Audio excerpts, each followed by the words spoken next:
Kiitoksia Sebastian. Suoritetaan vielä viimeinkin viritykset tänne kuntoon.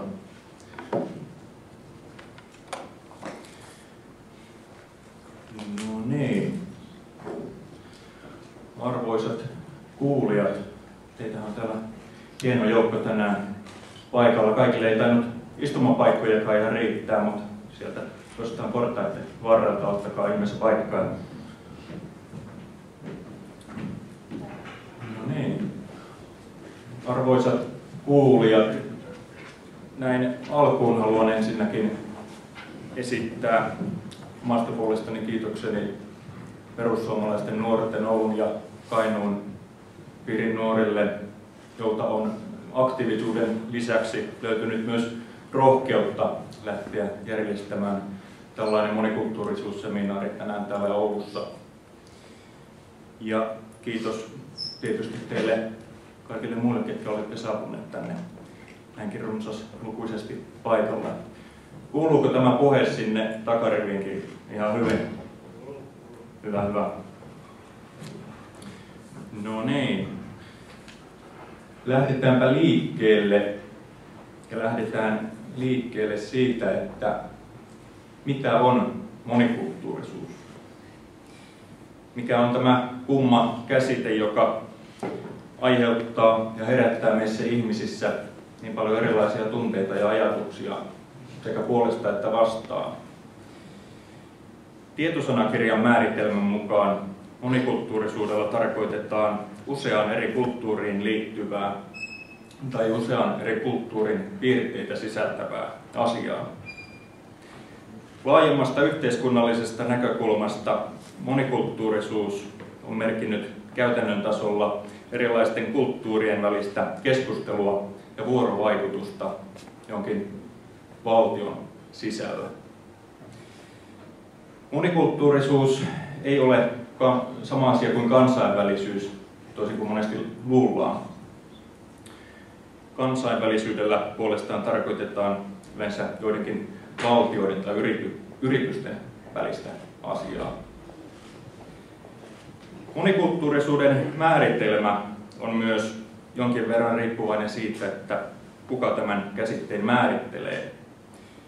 Joidenkin mielestä monikulttuurisuudella voidaan tarkoittaa myös kehitysvammaisten tai sukupuolivähemmistöjen ja muiden ihmisten välistä vuorovaikutusta. Tätä määritelmää ei ole kuitenkaan otettu vielä laajemmin käyttöön yhteiskunnallisessa keskustelussa. Tässä tilaisuudessa ja tässä puheenvuorossani aionkin tarkastella monikulttuurisuutta nimenomaan osana maahanmuuttoilmiötä. No miksi monikulttuurisuudesta sitten keskustellaan? No siitä keskustellaan siksi, että keskustelu kuuluu, tai ainakin sen tulisi kuulua osana demokraattiseen prosessiin. Aidosti demokraattisessa yhteiskunnassa ei saa olla kiellettyjä keskustelun aiheita, vaan kaikista asioista on voitava puhua avoimesti. Mielestäni myös se näkökulma on syytä nostaa esille, että mikäli monikulttuurisuus olisi absoluuttisesti hyvä asia, niin tuskinpa sitä kukaan edes vaivautuisi ääneen kritisoimaan. Mutta tilanne nyt on yhteiskunnassamme joka tapauksessa se, että monikulttuurisuus herättää paljon ajatuksia puolesta ja vastaan ja jotakin siltä väliltä, joten siitä on keskusteltava. Haluan avata tässä omassa puheenvuorossani teille muun muassa maahanmuuton ja monikulttuurisuuden historiaa, erityisesti länsimaiden, mutta vielä tarkemmin ja yksityiskohtaisemmin Euroopan ja Suomen näkökulmasta. Aion tuoda esille myös nimenomaan sitä kriittistä näkökulmaa, koska tästä monikulttuurisuuden toisesta puolesta saamme kuulla puheenvuoroja muualla jo aivan tarpeeksi. Mutta lähdetäänpäs liikkeelle. On totta, että ihmiset ovat liikkuneet koko pitkän maailman historian ajan alueelta toiselle ja maasta toiseen. Välillä eri kansojen välinen yhteiselo on sujunut melko rauhaisesti ja välillä taas vähemmän rauhaisesti. Maahanmuuton syyt ovat vaihdelleet parempien laidun- ja viljelysmaiden etsimisestä opiskeluun, työntekoon, perhesyihin sekä elintasopakolaisuuteen.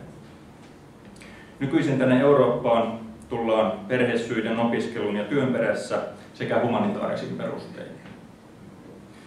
Kuitenkin esimerkiksi vuonna 2006 keskimäärin vain noin 14% OECD-maihin tulleista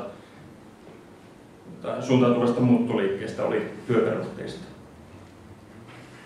Vuonna 2007 silloisen Euroopan unionin sisäasioista vastaavan ministerin Franco Frattinin mukaan Eurooppaan tulleista maahanmuuttajista jopa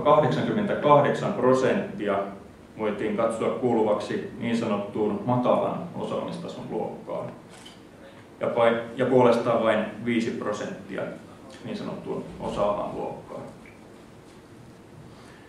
Mutta palataanpa ajassa taaksepäin ja aina tuonne 1600-luvulle asti, jolloin vielä sääty-yhteiskunnassa eri yhteiskuntaluokat, työväenluokka, maatalousyhteisö, papisto, porvaristo ja aatelisto taistelivat kiivaasti keskenään.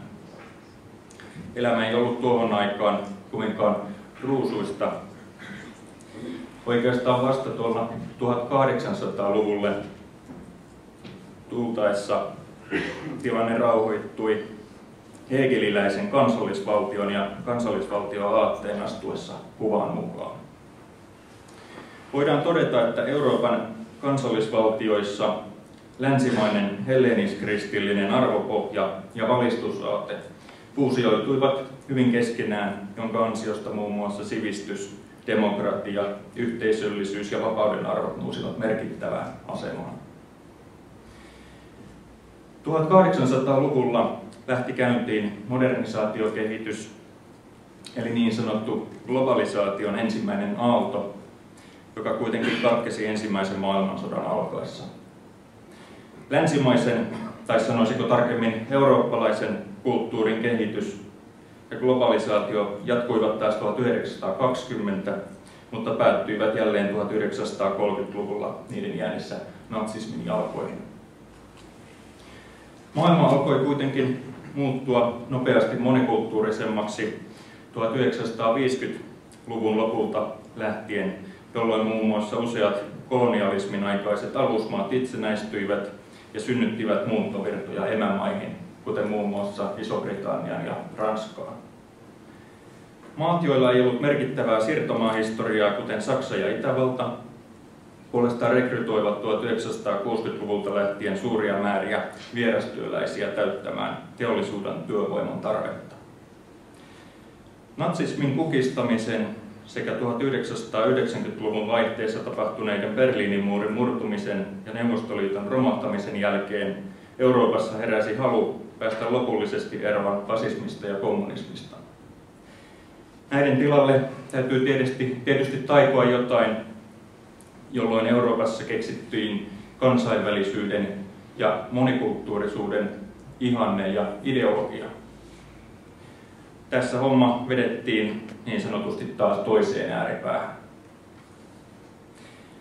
Koska ihmiset eivät olleet aiemmin luonnostaan muodostaneet sellaisia valtioita, joissa useampi kulttuuri eläisi rinnatusten ja sulassa sovussa keskenään, eurooppalaiset päättäjät päättivät ryhtyä ylhäältä käsin ohjailemalla luomaan tällaisia valtioita. Saksan liittokanslerina vuosina 1974 ja 1982 toiminut Helmut Schmidt onkin todennut, että monikulttuurisuus on aatteena intellektuellien illuusio, joka voi toimia ainoastaan autoritaarisesti johdetussa yhteiskunnassa, ei demokratiassa. Kapitalistisen talousjärjestelmän leviämisen seurauksena sekä globalisaatio että markkinatalous levisivät lähes joka puolelle maailmaa kiihdyttäen muutosta. Kansainvälinen muuttoliike alkoi siis lisääntyä merkittävästi globaaliin talouteen siirtymisen myötä. 2010-luvulla maailmassa on arvioitu olevan kaiken kaikkiaan noin 200 miljoonaa maahanmuuttajaa. Läntisissä teollisuusmaissa on arvioitu asuvan noin 60% näistä kaikista maahanmuuttajista. Tutkijat ovat esittäneet arvioita siitä, että muuttopaineet erityisesti Euroopan ulkopuolelta tulisivat kasvamaan entisestään tulevaisuudessa. Jo nykyisin tilanne on se, että maahanmuutto Euroopan ulkopuolelta ja niin sanotuista islamilaisista maista länsimaihin, Suomi mukaan lukien, ei ole ollut koskaan maailman historiassa yhtä aktiivista kuin se on ollut viimeisten vuosikymmenien aikana. Samalla voidaan todeta, että myöskään muslimien osuus länsimaiden väestöstä ei ole ollut koskaan aikaisemmin yhtä suuri kuin se on tänä päivänä.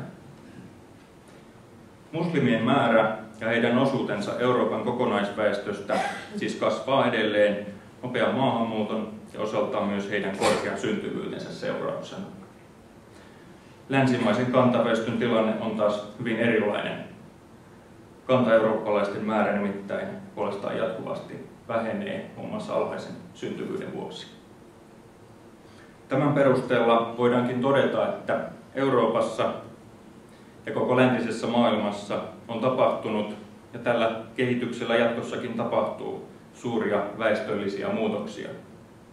Ja luonnollisesti tällä tulee olemaan väistämättä erilaisia vaikutuksia länsimaiseen yhteiskuntaan. No, kuten jo tuossa aiemmin totesin, maahanmuutto läntiseen Eurooppaan alkoi vilkastua toisen maailmansodan jälkeen, kun Keski- ja Pohjois-Euroopan maat alkoivat rekrytoida työvoimaa ulkomailta. Esimerkiksi Saksa rekrytoi paljon muslimitaustaisia turkkilaisia. Maahanmuuttajia tuli sekä naapurimaista, mutta myös entisistä siirtomaista. Tuohon aikaan tilanne Euroopassa oli se, että jälleenrakennus ja teollistuminen aiheuttivat suurta työvoimatarvetta. Maahanmuuttajat tekivät Euroopassa pääasiassa niitä raskaita töitä, joita kantaväestö ei joko halunnut tehdä tai jossa kantaväestön käyttö työvoimana oli ollut liian kallista. On tutkittu, että työvoimasiirtolaisuus johti matalampaan suhteelliseen palkkakehitykseen kouluttamattoman työvoiman markkinoilla. Eli suomeksi sanottuna vierastyöläisten tehtävä olikin toimia käytännössä vain halpana työvoimana. Uudenlaisen näkökulman tähän asiaan tuo Hollannissa tehty tutkimus, jonka mukaan ulkomaalaisten vierastyöläisten maahantuonti ainoastaan hidasti elinkeinorakenteen muutosta raskaaseen teollisuuteen nojautuvasta taloudesta palveluyhteiskunnaksi. Tästä perspektiivistä katsottuna siirtotyöläisten maahantuonnilla ei ollut juuri minkäänlaisia positiivisia vaikutuksia vastaanottavalle yhteiskunnalle. 1970-luvulle tultaessa vierastyöläisille alkoi olla kuitenkin yhä vähemmän käyttöä, kun teollisuuden kasvu ei enää jatkunut samaa tahtia vuonna 1973 puhjenneen öljykriisin takia. Myös teknologia alkoi kehittyä ja korvata ihmisiä tuotannon puolella. Työläisten alkaessa vaatia itselleen parempia työolosuhteita, lisää palkkaa ja lyhyempiä työaikoja, teollisuus katsoi kannattavammaksi siirtää tuotantonsa Euroopan ulkopuolisiin maihin. Työntekijöitä ei tarvinnut myöskään enää tuoda Eurooppaan.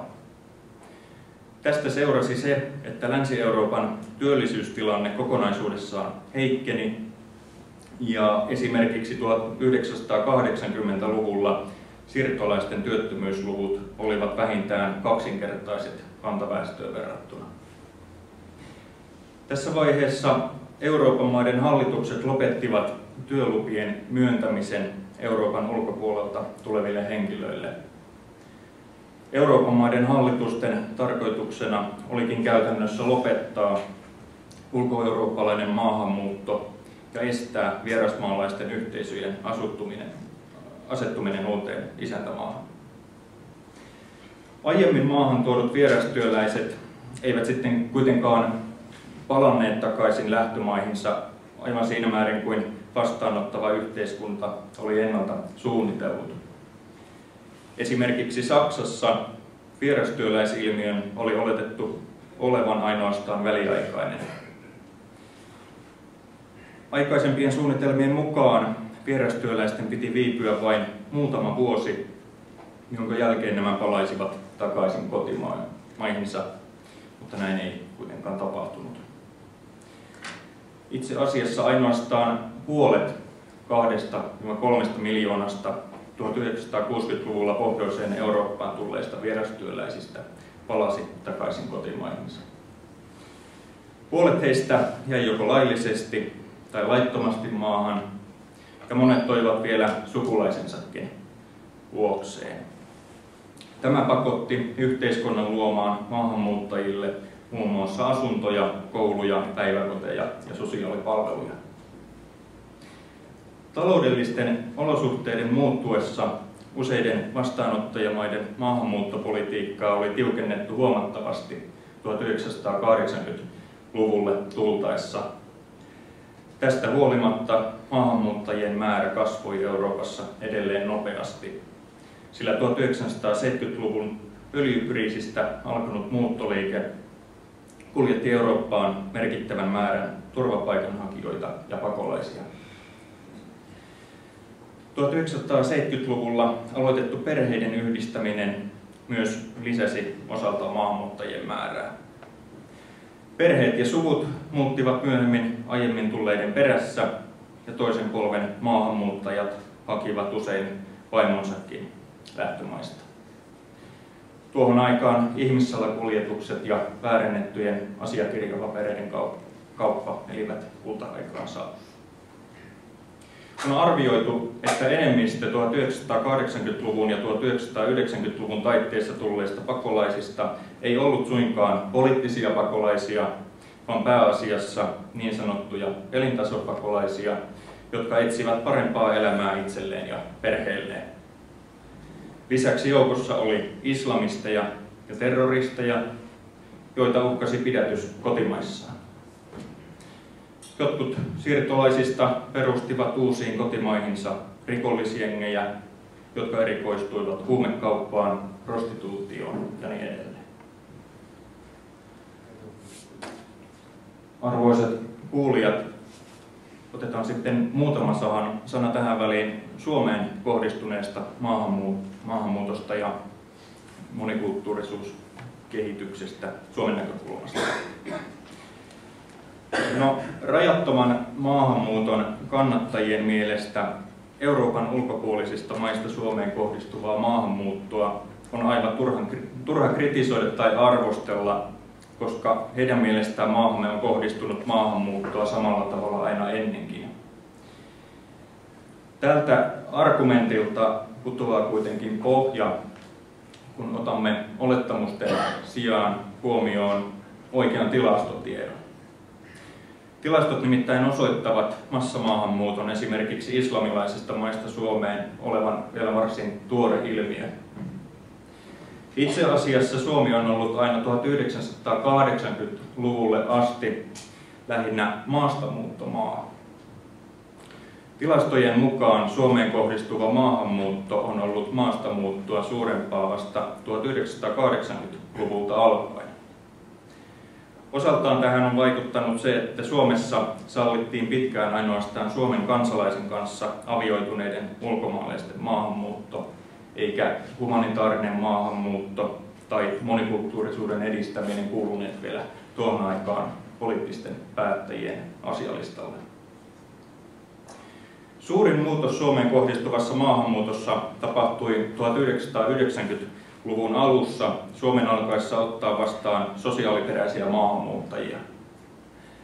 Tästä johtuen Suomeen onkin tullut 2 viimeisen vuosikymmenen aikana maahanmuuttajia enemmän myös eurooppalaisen kulttuurialueen ulkopuolelta kuin koskaan aiemmin maamme historiassa. Kohdistan nyt kritiikkini erityisesti muslimimaahanmuuttoa kohtaan paljolti sen vuoksi, että monikulttuurisuuden ongelmat gettoutumisesta uskonnolliseen radikalisoitumiseen, sekä kunniaväkivallasta kotoutumisongelmiin liittyvät tämän päivän Euroopassa pääasiassa nimenomaan muslimimaahanmuuttoa. Näiden ilmiöiden valossa monikulttuurista yhteiskuntaa voidaankin luonnehtia helposti myös moniongelmaiseksi yhteiskunnaksi.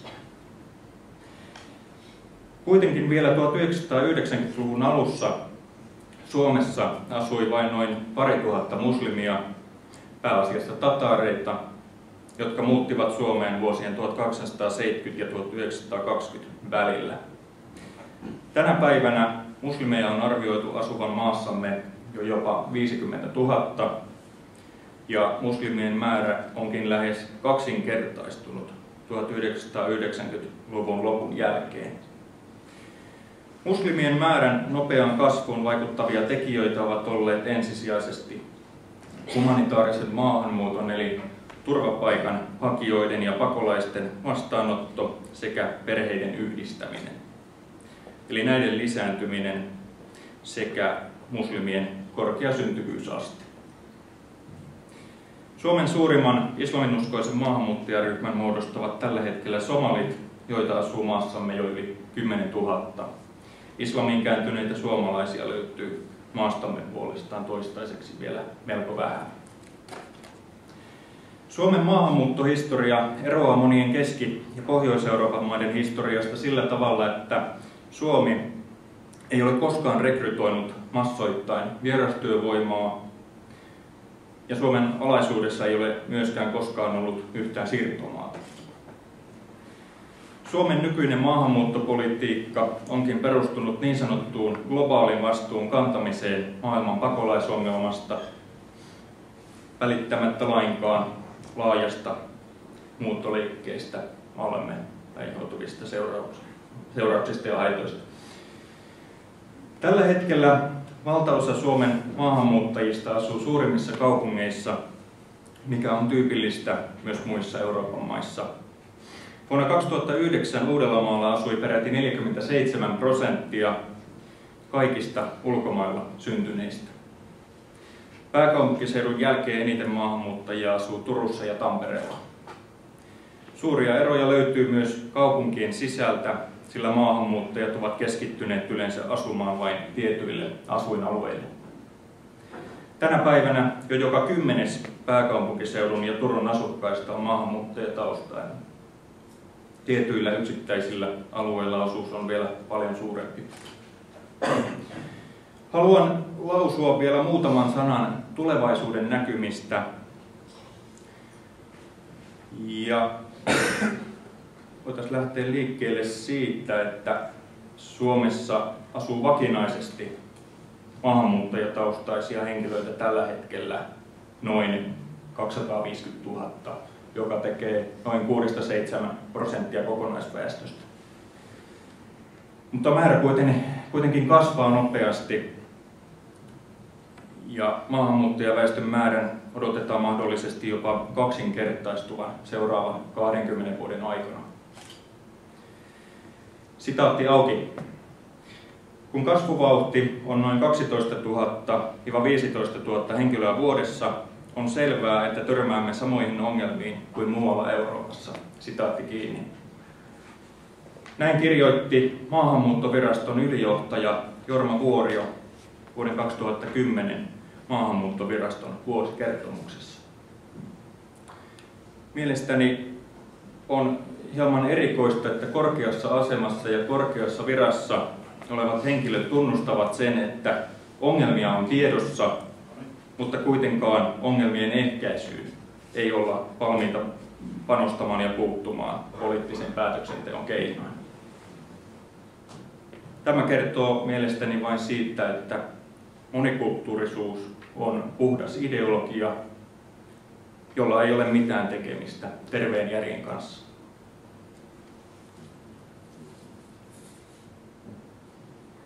No miksi monikulttuurisuus ei sitten toimi? Yhdysvaltalainen politiikan tutkija ja usean presidentin neuvonantajanakin toiminut professori Samuel Huntington on todennut, että maailmassa lähes kaikki konfliktit tapahtuvat eri kulttuuripiirien rajoilla. Hyvänä esimerkkinä tästä on Balkan, joka on toiminut eurooppalaisen ja Lähi-idän muslimikulttuurin rajana. Huntingtonin mukaan useimmissa verisissä konflikteissa toisena osapuolena on ollut ja tulee olemaan nimenomaan islam. Harvardin yliopiston professorina toiminut Robert Putnam on puolestaan laatinut ehkä tähän asti laajimman tutkimuksen monikulttuurisuuden ihmisyhteisölle aiheuttamista seurauksista. Putnam käytti tutkimuksensa lähteenä kyselyä, joka perustui 26 200 ihmiselle 40 eri amerikkalaisessa yhteisössä tehtyihin haastatteluihin. Vaikka saatu data muokattiin luokka- ja tulotason mukaan sopivaksi, väistämätön tosiasia tutkimuksen mukaan oli se, että yhteisön etninen monimuotoisuus heikentää sosiaalista luottamusta kyseisen yhteisön sisällä. Tämä ilmenee muun muassa vähentyneenä uskona omiin poliittisiin vaikutusmahdollisuuksiin, haluttomuutena osallistua hyväntekeväisyyteen, alentuneena luottamuksena virallisiin instituutioihin sekä pienentyneenä onnellisuuden ja koetun elämänlaadun tasona. Putnamin julkaisu kumoaakin lukuisten sosiologien myös täällä Suomessa viljelemän niin kutsutun kontaktiteorian, jonka mukaan kasvava kanssakäyminen kantaväestön edustajien ja etnisten vähemmistöjen kesken lujittaisi yhteiskunnan eheyttä. Muun muassa edellä mainituista syistä monikulttuurisuuden vahvana tukijana tunnettu professori Putnam viivästytti tutkimuksensa julkaisua useamman vuoden ajan löytääkseen vahvoja tieteellisiä argumentteja monikulttuurisen yhteiskunnan puolesta. Näitä argumentteja ei vaan tuntunut löytyvän. No, perusongelma monikulttuurisuudessa on mielestäni se, että kaikilla alueilla, joissa eri kulttuurit kohtaavat, kulttuurien välille syntyy kilpailua, joka usein valitettavasti ennemmin tai myöhemmin johtaa jännitteisiin ja erilaisiin konflikteihin. Monikulttuurisuus ei vain yksinkertaisesti ole toiminut ilman konflikteja pitemmän päälle ja isommassa mittakaavassa missään maassa, jossa sitä on yritetty. Ei ole siis mikään ihme, että ihmiset eivät ennen monikulttuurisuuden aikakautta olleet aiemmin luonnostaan muodostaneet sellaisia valtioita, joissa useampi kulttuuri eläisi rinnatusten ja sulassa sopussa keskenään. Sen sijaan, että konfliktit leviävät maiden sisälle, mielestäni konfliktit olisi parempi jättää eri maiden välisille raja-alueille. Voidaan myös sanoa, että yhteiskunnan tehokkuus ja kansakuntien toimintakyky kärsivät monikulttuurisuuden seurauksena. Tavallisia käytännön elämän esimerkkejä tästä ovat muun muassa erilaisten kulttuurien välisten konfliktien selvittely viranomaisten toimesta tai vaikkapa kieliongelmat sosiaalivirastossa tai terveyskeskuksessa. Monikulttuurisuus vaikuttaa siis yhteiskunnan toimivuuteen aivan arkielämän tasolta lähtien. Mielestäni niin sanottu luonnollinen monikulttuurisuus on seurausta jostakin lähes välttämättömästä ja yhteiskunnalle paljon hyvää tuottavasta asiasta. Esimerkkinä voidaan mainita vaikka se kuuluisa Suomeen Intiasta muuttanut insinööri ja hänen antamansa panos yhteiskunnan hyväksi. Monikulttuurisuudesta on kuitenkin tehty itseisarvo. Siitä on tehty asia, jonka toteutuminen nähdään kaikessa ja kaikkialla tavoittelemisen arvoisena asiana lähes välttämättömyytenä. No mikä sitten on hyvää tai huonoa monikulttuurisuutta, niin sitä täytyy arvioida tapauskohtaisesti siitä aiheutuvien haittojen ja hyötyjen perusteella. Haluan kuitenkin nyt nostaa vielä esille erityisesti islamin ja sen leviämiseen liittyvät ongelmat läntisessä maailmassa. Korostan tätä siksi, koska islamilaisista maista länsimaihin Eurooppaan suuntautuva maahanmuuton volyymi on tällä hetkellä suuri ja se tulee vaan kiihtymään jatkossa entisestään. Ja voidaan lähteä oikeastaan siitä, että kulttuurien liian suuren erilaisuuden vuoksi muun muassa muslimien sopeutuminen länsimaihin ei ole onnistunut toivotulla tavalla missään läntisessä maassa.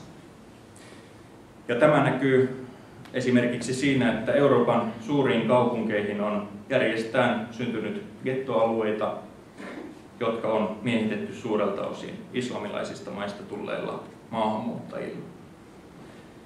Myös työttömyysaste on näiden maahanmuuttajien keskuudessa huomattavasti korkeampi kuin muiden maahanmuuttajaryhmien.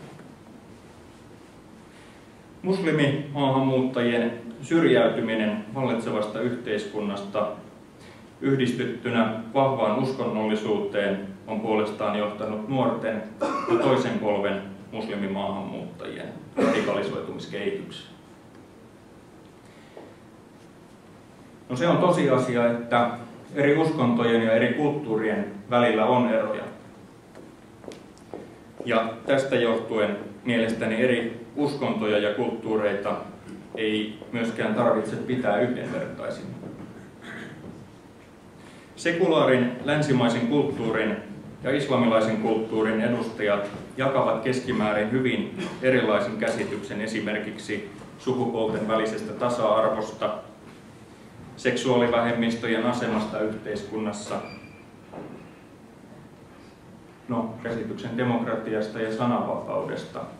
Hyvänä esimerkkinä tämä viimeisin elokuvatrailerista syntynyt kohu. Ylipäätään universaalit ihmisoikeudet eivät toteudu islamilaisessa kulttuurissa samalla tavalla kuin ne toteutuvat modernissa länsimaisessa kulttuurissa.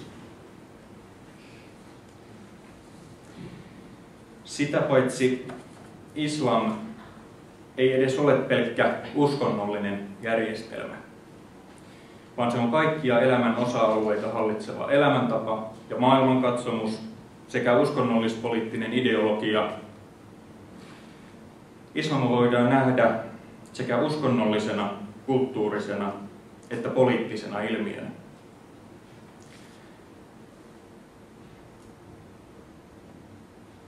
Esimerkiksi taas kristinuskoa ei ole luotu yhteiskuntajärjestelmäksi samalla tavalla kuin islamia. Itse asiassa islam on ollut tällainen jo profeetta Muhammedin ajoista lähtien. Toisin kuin islamilaisissa maissa, lännessä on tehty selvä ero myös talouden ja uskonnon välillä. Lisäksi on syytä ottaa huomioon, että islam on tällä hetkellä ainoa merkittävä uskonto maailmassa, jonka nimissä yritetään pystyttää teknokraattisia valtioita, joissa päätösvalta kuuluu uskonnollisille johtajille. On sanottu, etteivät kaikki muslimit ole radikaaleja ja halua muuttaa länsimaista yhteiskuntaa islamilaiseksi yhteiskunnaksi, ja itse asiassa tämä pitää aivan paikkansa. Suurin osa muslimeista ainoastaan haluaa elää omaa arkeaan omien tapojensa ja arvojensa mukaisesti. Mutta täytyy kuitenkin ymmärtää, että yhteiskunta koostuu ihmisistä ja yhteiskunnan arvot ihmisten arvoista. Pelkkä islamilaisen arjen eläminen riittää yhteiskunnan muuttamiseksi, jos vain islamilaista arkea eläviä ihmisiä löytyy yhteiskunnasta riittävän paljon. No, mitä sitten pitäisi tehdä, jotta monikulttuurisuuden ongelmilta vältyttäisiin? Henkilökohtaisesti olen sitä mieltä, että mikäli haluamme säilyttää nykyisen kaltaisen vapauden ja valistuksen arvojen pohjalle rakentuvan länsimaisen yhteiskunnan, meidän on systemaattisesti pyrittävä ennaltaehkäisemään ja torjumaan kaikki sitä uhkaavat tekijät. Ensimmäinen askel tulisi olla se, että länsimaalaiset ensinnäkin kykenisivät avaamaan silmänsä ja ymmärtäisivät nykytilanteen. Länsimaalaisten olisi opittava tunnistamaan ja tuntemaan yhteiskunnalliseen kehitykseen vaikuttavat asiat. Esimerkiksi Euroopan islamisoituminen, eli niin sanotun islamisaation voittokulun suurin tekijä on ollut nimenomaan se, että länsimaalaiset eivät yleisesti ymmärrä, mitä on tapahtumassa. Näen, että nimenomaan tiedon jakaminen ja kansalaiskeskustelu on tässä kaikista suurimmassa avainasemassa. Ja vaikka usein kuulee sanottavan, ettei islamia saa arvostella, niin totta kai islamia täytyy saada arvostella siinä, missä kaikkia muitakin uskontoja ja ideologioita. Toiseksi maahanmuuton määrään, laatuun ja seurauksiin on mahdollista vaikuttaa poliittisilla päätöksillä. Vuosittain Suomeen muuttavien ihmisten määrä olisikin saatava supistumaan nykyisestä. Myös maahanmuuttajien paluuta takaisin kotimaihinsa tulisi edistää nykyistä aktiivisemmin. Valitettavasti esimerkiksi nykyisistä valtapuolueista ei vain näytä olevan muuttamaan suuntaa. Vaaleissa äänestäminen onkin ehdottomasti yksi tärkeimmistä keinoista vaikuttaa kehitykseen. Kolmanneksi, jo maassa oleville maahanmuuttajille olisi tehtävä selväksi, ettemme hyväksy heidän kulttuuriaan, jos se on ristiriidassa suomalaisen lainsäädännön tai muiden yhteisesti sovittujen yhteiskunnan pelisääntöjen kanssa. Kaikenlaisista erioikeuksista ja niin sanotusta positiivisesta syrjinnästä esimerkiksi työnhakutilanteessa sekä sosiaali- ja terveyspalveluiden piiriin pääsemisessä olisi luovuttava. Ensinnäkin jonkin yksittäisen ihmisryhmän suosiminen on väärin mahdollisuuksien tasa-arvon pohjalle rakentuvassa yhteiskunnassa, ja toiseksi se on omiaan aiheuttamaan katkeruutta kantaväestössä, joka näin joutuu alistumaan toisen luokan kansalaisen asemaan.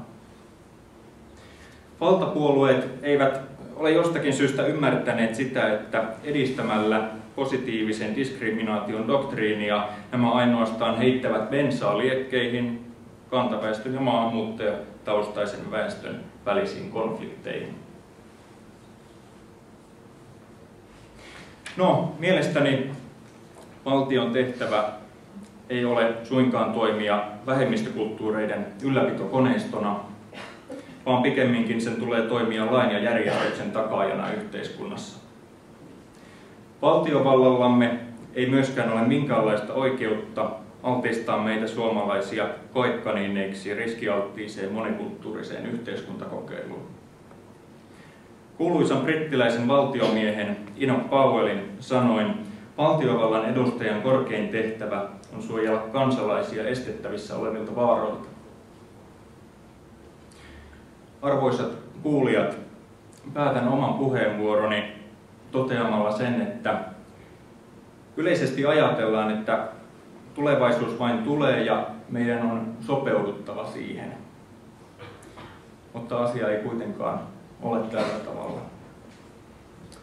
Tulevaisuuteen voi jokainen meistä itse vaikuttaa omalla aktiivisella toiminnallaan ja omilla teoillaan. Näiden sanojen saattelemana haluan toivottaa kaikille oikein hyvää syksyä. Kiitos.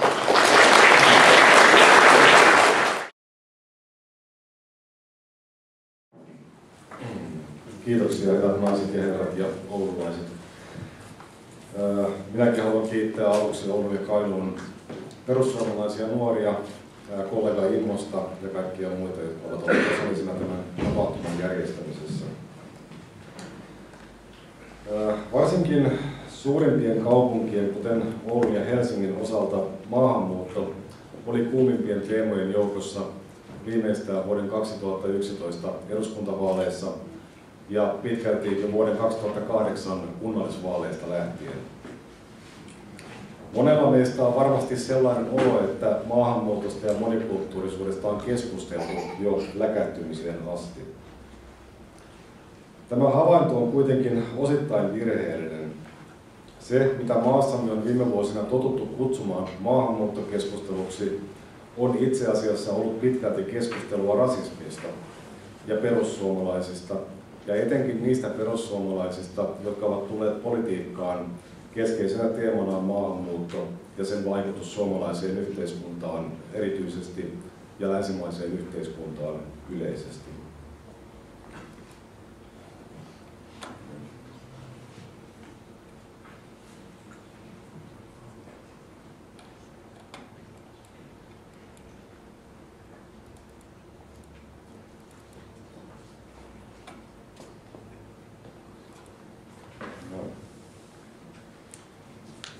Viime vuosina keskustelussa avainsanoja ovat olleet asiallinen maahanmuuttokeskustelu ja sen luonnollisena vastakohtana epäasiallinen maahanmuuttokeskustelu. Jonkin puheenvuoron leimaaminen asialliseksi tai asiattomaksi ei kuitenkaan yleensä liity niinkään argumentaation tasoon tai tosiasialähtöisyyteen. Keskustelu on lähtökohtaisesti asiatonta, jos siinä rikotaan jompaa kumpaa tai kumpaakin seuraavista perusprinsiipeistä. Ensinnäkin maahanmuutto on aina rikkaus ja voimavara, ei uhka tai rasite. Ja toiseksi maahanmuutto on väistämätöntä, ei siis jotain sellaista, mihin voidaan vaikuttaa kansallisella politiikalla tai ylipäätään politiikalla. Jotta keskustelu olisi oikeamielisten tahojen mielestä asiallista, sen on tunnustettava nämä periaatteet. Ja sitten kun nämä periaatteet on tunnustettu, jäljelle jääkin oikeastaan vain keskustelu siitä, kuinka paljon lisää rahaa monikulttuurisuuteen pitäisi kipata ja kuinka perussuomalaisten lietsoma rasismi saataisiin kitkettyä yhteiskunnasta. Tällainen oikeamielisten ihmisten keskinäinen selkään taputtelu on tietenkin heidän omasta mielestään mukavaa, mutta se ei anna vastauksia keskeisiin kysymyksiin. Ja näitä keskeisiä kysymyksiä ovat muun muassa seuraavat. Miksi ihmiset äänestävät perussuomalaisia? Miksi maahanmuuttokriittisyydestä on tullut vakavasti otettava poliittinen liike, vaikka sitä on julkisuudessa lyöty kuin vierasta sikaa tai vaihtoehtoisesti se on yritetty vaieta kuoliaaksi? Mitä sellaista ihmisten arjessa on tapahtunut, että yhä useampi suomalainen kokee tärkeäksi ottaa vaaleissa kantaa tähän asti harjoitettua maahanmuuttopolitiikkaa vastaan?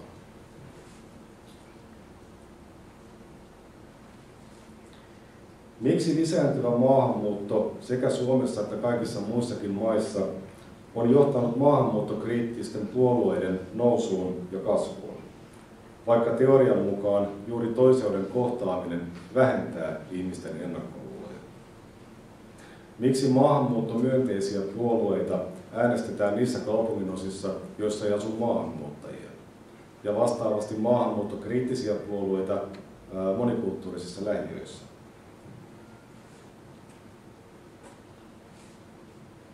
Miksi kolmannesta maailmasta tulevien maahanmuuttajien kotoutuminen on työllisyys- ja rikollisuuslukujen valossa surkeasti epäonnistunut niin meillä kuin muissakin Euroopan maissa?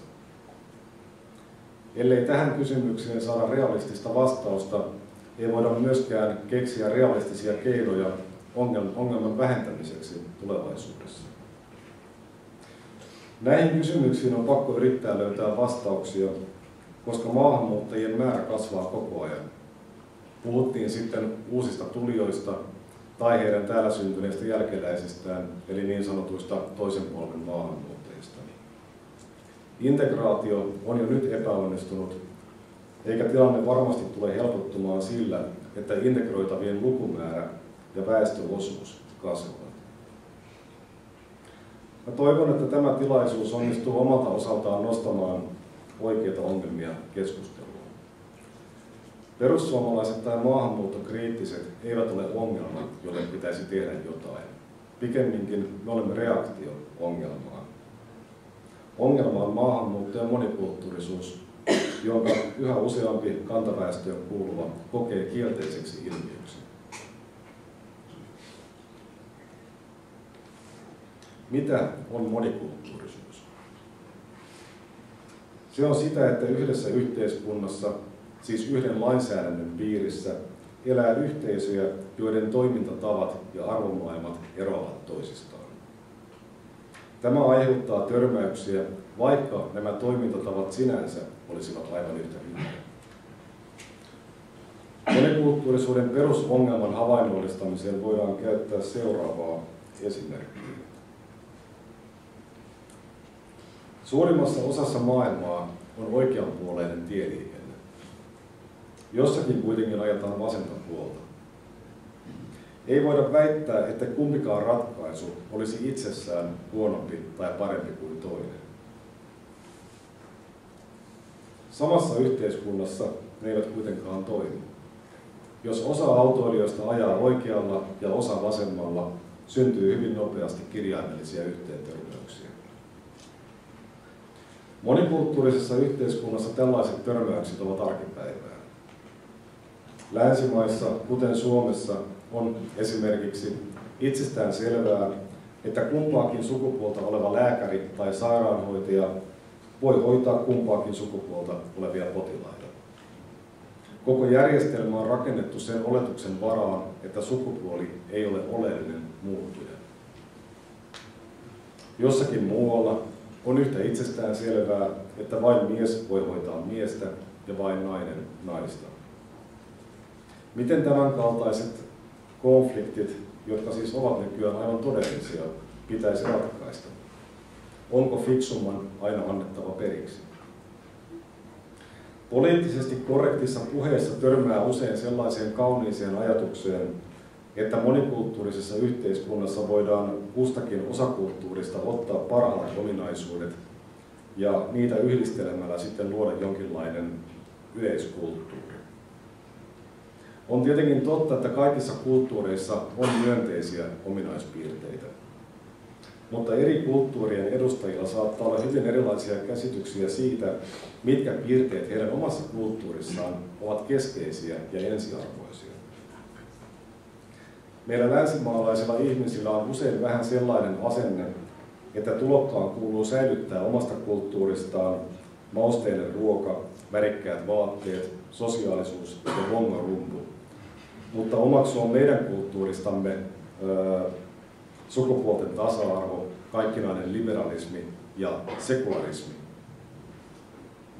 Tulokkaalle itselleen sukupuolten hierarkia, uskonnolliset normit ja arvokonservatismi saattavat kuitenkin olla paljon keskeisempiä oman identiteetin määrittelijöitä kuin ulkoiset, näkyvät ja eksoottiset asiat. Kenellä monikulttuurisessa yhteiskunnassa on oikeus määritellä, mitkä kulttuuriset piirteet ovat hyviä ja mitkä eivät?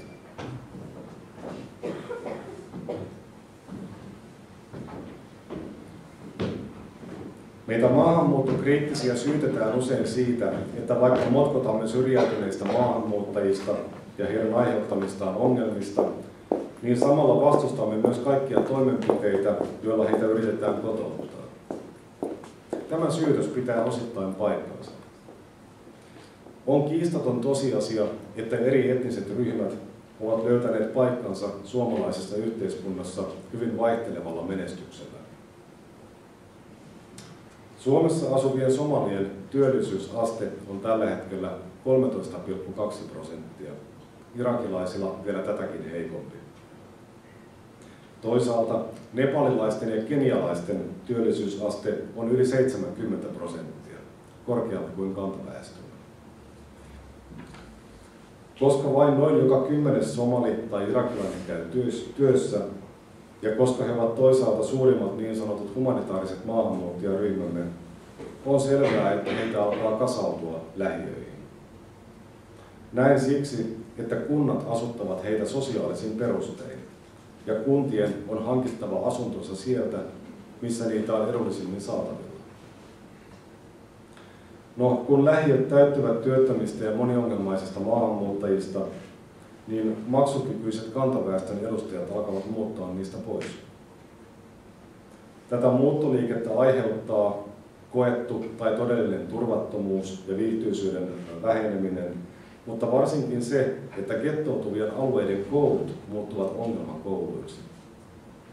Harva meistä haluaa laittaa lapsensa sellaiseen kouluun, jossa suurin osa opettajan ajasta ja energiasta kuluu erilaiseen konfliktin hallintaan.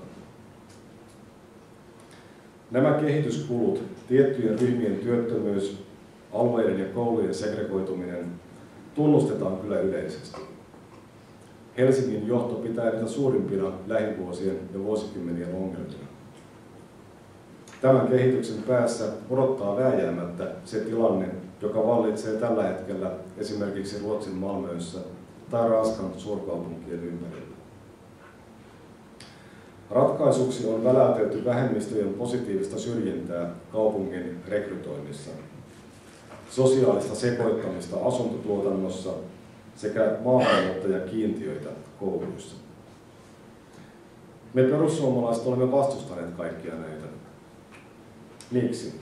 Onhan totta, että sosiaalinen sekoittaminen vähentäisi gettoutumista ja vähemmistöjen suosiminen heidän työttömyyttään. No syitä on useita. Tasa-arvolla voidaan tarkoittaa kahta eri asiaa. Joko mahdollisuuksien tasa-arvoa tai lopputuloksen tasa-arvoa. Jos käytetään urheiluvertausta, niin mahdollisuuksien tasa-arvo on sitä, että kaikki juoksijat saavat lähteä samalta viivalta. Lopputuloksen tasa-arvo on sitä, että kaikki saavat saapua maaliin yhtä aikaa. Valitettavasti tämä viimeksi mainittu niin sanottu tasa-arvo, lopputuloksen tasa-arvo on se malli, jota halutaan soveltaa kotouttamisessa.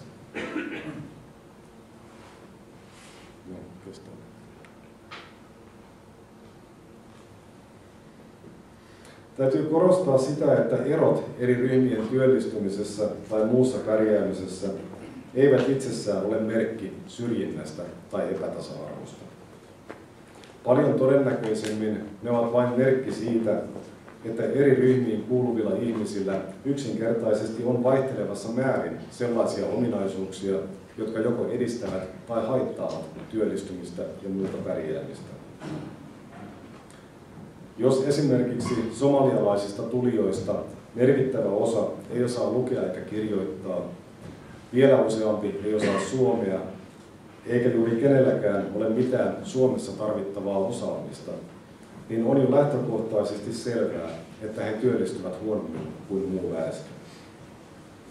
Jos heidän työllisyysastettaan yritetään keinotekoisesti nostaa vippaskonsteilla, kuten kiintiöillä, niin tuloksena on joko se, että tehtäviin päätyy epäpäteviä henkilöitä, tai että heille joudutaan räätälöimään suojatyöpaikkoja, kuten erilaisia monikulttuurikoordinaattorin tai suvaitsevaisuusasiantuntijan tehtäviä. Kumpikin vaihtoehto on tosiasiassa omiaan lisäämään kantaväestön ennakkoluuloja ja kielteisiä asenteita. Lisäksi tällainen erityiskohtelu vähentää vähemmistöihin kuuluvien omaa motivaatiota sopeutua suomalaisten työmarkkinoiden todellisiin tarpeisiin. Ja lisäksi jonkun ihmisen suosiminen taustan perusteella on epäoikeudenmukaista sitä ihmistä kohtaan, jota vastaavasti syrjitään taustan perusteella. No, sosiaalinen sekoittaminen, eli maahanmuuttajien hajasijoitus parempiin kaupunginosiin tai parempiin kouluihin, voi kuulostaa hyvältä, mutta se on sekä ihmisten tasa-arvon että käytännön toteutuksen ja rahoituksen kannalta hyvin ongelmallista. Kuten aiemmin sanoin, kunta joutuu asuttamaan rahattomat sinne, mistä kunta saa halvimmalla asuntoja. Jos kunta majoittaisi rahattomia hyville eli kalliille alueille, se voisi tarjota minkäänlaisen asunnon paljon harvemmille. Ja lisäksi on pohdittava, miltä tilanne näyttää sellaisen kantaväestöön kuuluvan silmissä, joka itse maksaa omasta asunnostaan pitkää asuntovelkaa. Se, että naapurin maahanmuuttajaperhe asuu vastaavassa asunnossa veronmaksajien laskuun, ei ainakaan vähennä kyräilyä etnisten ryhmien välillä. Pienessä mittakaavassa ihmisiä tietenkin voidaan siirrellä. Yksittäisiä maahanmuuttajaperheitä voidaan ilman kohtuuttomia kustannuksia sijoittaa julkisella rahalla paremmille alueille. Gettoutumisen kannalta tämä on kuitenkin täysin yhdentekevää, koska ongelmallisia maahanmuuttajia on yksinkertaisesti liikaa ja heidän määränsä kasvaa koko ajan.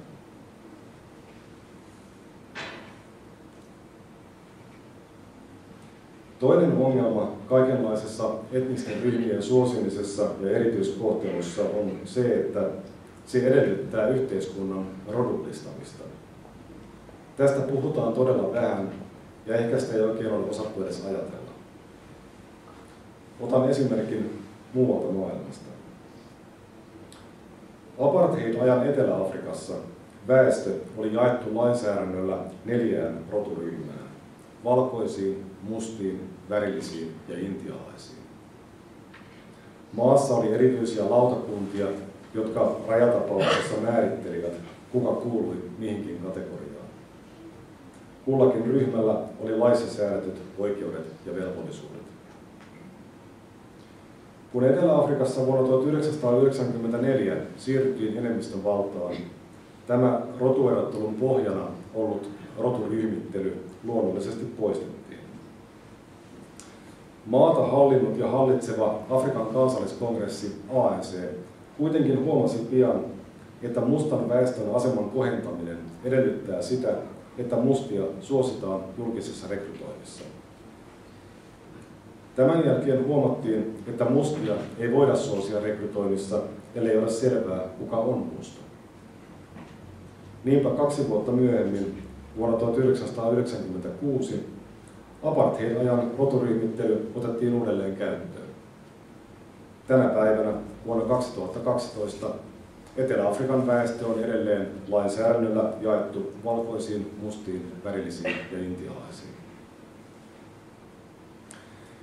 Helsingin kaupungin hiljattain hyväksytyissä henkilöstöhallinnan periaatteissa eli rekrytointiohjeissa todetaan, että rekrytointitilanteessa suositaan henkilöä, jonka edustama ryhmä on heikommin edustettuna työmarkkinoilla kuin siis kilpailija.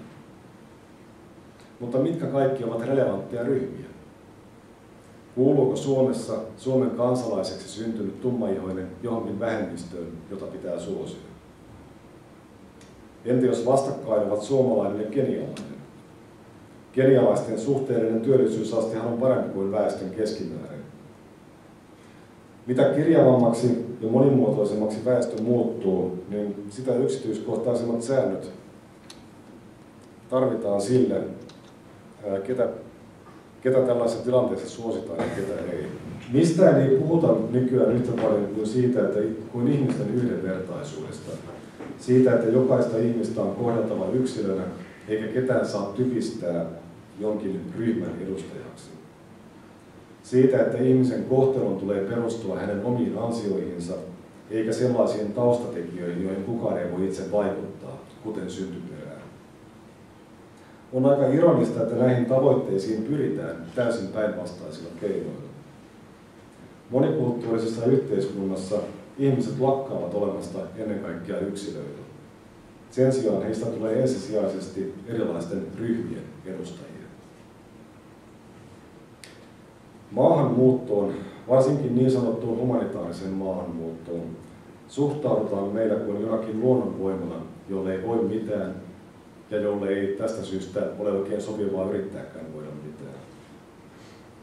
Kuitenkaan mikään laki tai kansainvälinen sopimus ei vaadi Suomea asuttamaan maailman kriisialueiden väestöä, eikä varsinkaan tarjoamaan heille elinikäistä vastikkeetonta ylöspitoa. Suomi on sitoutunut tarjoamaan suojelua niille, jotka ovat kansainvälisten sopimusten määrittelemiä pakolaisia. Näitä on murto-osa niistä, jotka saavat Suomesta oleskeluluvan humanitaarisin perustein.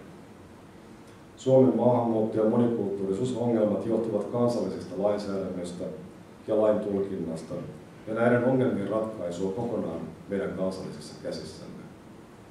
Suomeen tulee vuosittain 4-5 000 turvapaikanhakijaa. Viroon, joka on täysin samojen kansainvälisten sopimusten piirissä, heitä saapuu noin 20. Lyhyesti sanottuna me, maahanmuuttokriittiset perussuomalaiset, vastustamme nykyisiä ratkaisuja maahanmuuton ongelmiin, koska ne ovat epäoikeudenmukaisia ja koska ne murentavat yhteiskunnan tasa-arvoista individualistista pohjaa.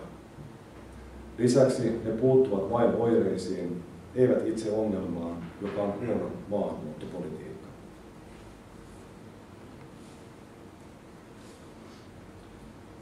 Maahanmuuttokriittisten mielipiteistä rakennellaan usein irvikuvia. Jos et kannata liberaalia ja avokätistä maahanmuuttopolitiikkaa ja monikulttuurisuutta, niin sitten vaadit rajoja kiinni ja paluuta impivaaraan. Asetelma ei kuitenkaan ole aivan näin yksinkertainen. Ihmiset ovat aina liikkuneet paikasta toiseen. Liikkumattomuus olisi luonnoton. On olemassa maahanmuuttoon ja monikulttuurisuuteen perustuvia menestystarinoita, kuten Yhdysvallat. Vika ei ole maahanmuutossa. Maahanmuutto itsessään ei ole hyvä tai huono asia. Kyse on maahanmuuton laadusta, ja siihen jokainen maa voi vaikuttaa omalla yhteiskuntajärjestelmällään ja tavalla, jolla se ottaa vastaan tulokkaat.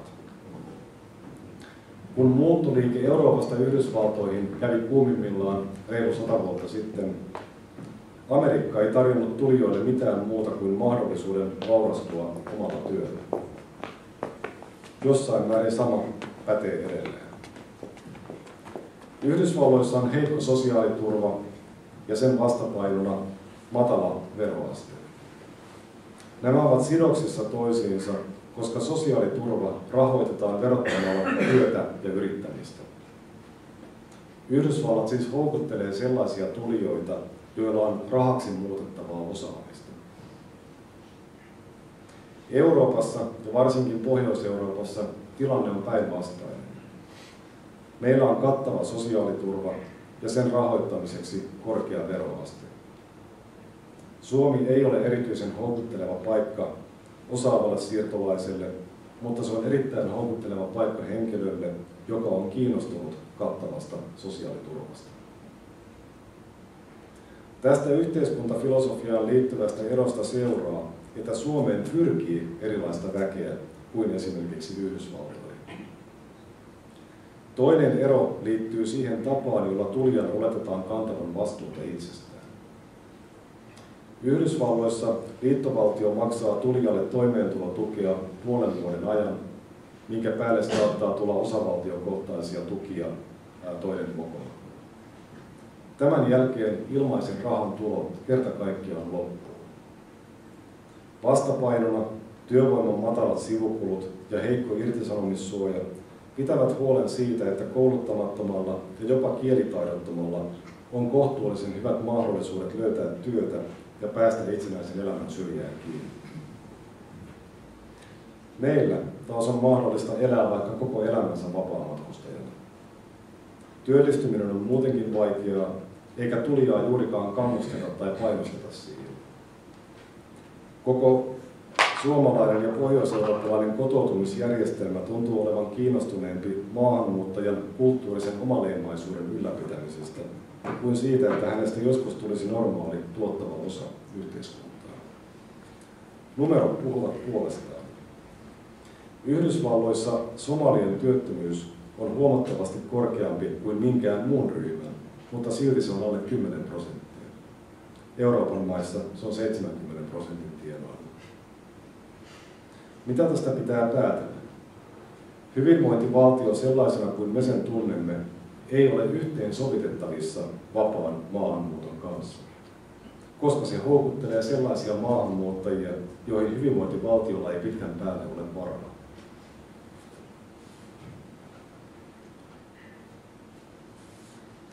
Monikulttuurisuuden vastustajia moititaan usein kansallisvaltion idealisoimisesta. Ovatko etnisesti yhtenäiset kansallisvaltiot mukaan jotain onneloita? Eivät ole. Mutta kansallisvaltio on paljon enemmän kuin romanttinen haave. Etnisesti ja kulttuurisesti yhtenäisen kansallisvaltion suurin etu on se, että sen sisällä elävillä ihmisillä on suurin piirtein jaettu näkemys siitä, mikä on hyvää ja mikä pahaa, mikä oikein ja mikä väärin. Kaikki eivät noudata näitä sääntöjä, mutta silti käytännössä kaikki allekirjoittavat ne. En usko, että esimerkiksi yksikään suomalainen vaimon hakkaaja ryhtyisi käräjillä väittämään, että vaimon hakkaaminen on ok. En usko, että yhdenkään suomalaisen vaimonhakkaajan suku ryhmittyisi hänen tuekseen ja sanoisi, että vaimo kyllä ansaitsi tulla hakatuksi, koska tuotti häpeää miehelleen. Kansallisvaltio on järjestely, jossa kukin kulttuuriyhteisö voi elää itsensä näköistä elämää. Toki kansallisvaltioiden välillä ajoittain on kitkaa, johtuen niiden erilaisista arvojärjestelmistä. Monikulttuurisoituminen ei kuitenkaan ratkaise tätä ongelmaa, se ainoastaan siirtää nämä kitkat valtioiden väliltä valtioiden sisällä. Monikulttuurisessa yhteiskunnassa ihmiset ovat jatkuvasti varpaisillaan sanomistensa ja tekemistensä kanssa, koska koskaan ei olla varma, mikä mahdollisesti aiheuttaa toisessa loukkaantumisen ja hepulin. Varuillaan olo on väsyttävää, ja yleinen trendi onkin, että kaikki ne, joilla on varaa, ostavat itsensä vapaaksi monikulttuurista ja muuttavat asuinalueille, joissa asuu heidän itsensä näköisiä ihmisiä. Tätä aihetta käsitelleet tutkimukset, joihin kollega Immanikin viittasi, ovat osoittaneet, että monikulttuurisuus sirpaloi yhteiskuntaa ja hajottaa yhteisöllisyyttä. Ihmiset luottavat toisensa vähemmän ja käsitys yhteisestä edusta ja yhteiseen hiileen puhaltamisesta heikkenee. Eri ryhmien välinen kanssakäyminen on tosiasiallisesti hyvin vähäistä, ja kun yhteiskunnan sisäinen solidaarisuus rapistuu myös ihmisten halukkuus rahoittaa yhteiskunnan toimintoja verorahoilla. On helppoa osoittaa, että monikulttuurinen yhteiskunta on taloudellisilla, sosiaalisilla ja yhteiskunnallisilla mittareilla huono vaihtoehto. Minulta kysytään usein, miksi vastustan monikulttuurisuutta. Oikeampi kysymys on, miksi joku kannattaa sitä. Mikä on se lisäarvo, jota humanitaarinen maahanmuutto ja sen luoma monikulttuurisuus Suomelle antavat? Mikä on se hyvä, josta kannattaa maksaa tällainen hinta? Me olemme valintojen edessä. Kun lukee poliittisten päättäjien tai erilaisten ajatushautomojen visioita siitä, miltä näyttää muutaman 10 vuoden jälkeen Suomi, niin siellä toistuvat sanat turvallisuus, yhteisöllisyys ja monikulttuurisuus. Kuitenkin monikulttuurisuus on juuri se, mikä hajottaa ja vähentää yhteiskunnan turvallisuutta ja yhteisöllisyyttä. Kiitoksia.